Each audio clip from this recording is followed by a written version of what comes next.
Sa walang humpay na anti-illegal drug operation ng pulisya, nasa batang mahigit kalahating milyong pisong halaga ng shabu mula sa dalawang drug suspect sa Lanao del Sur. Narito ang detalye ng report mula kay Patrolwoman Veronica Lagi.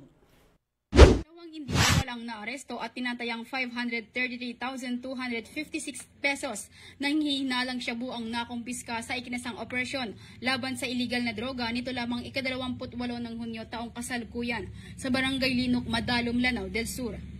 Kinilala ni Police Brigadier General Jason C. de Guzman, Regional Director ng PROBAR, ang mga suspect na sina alias Abdullah at alias Bong. Ayon sa ulat, bandang alas 8:30 ng umaga nang ikasa ang bypass operation na pinangunahan ng mga tauhan ng Provincial Special Operations Group at Provincial Drug Enforcement Unit LDS-PPO katuwang ang Madalom MPS.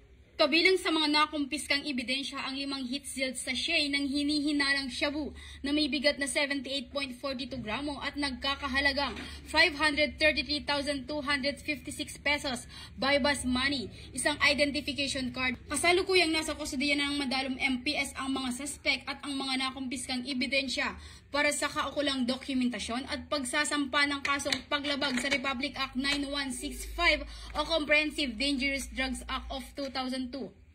Samantala, pinuri naman ni PB Gen de Guzman ang matagumpay na operasyon at ang koordinasyon ng mga unit na nakiisa bilang patunay ng walang sawang kampanya ng PROBAR kontra illegal na droga. Mula rito sa rehiyon ng Bangsamoro, ako si Patrolwoman Veronica Lagi, nagbabalita para sa Police News Network, alagad ng batas, taga-taguyod ng Balitang Pulis.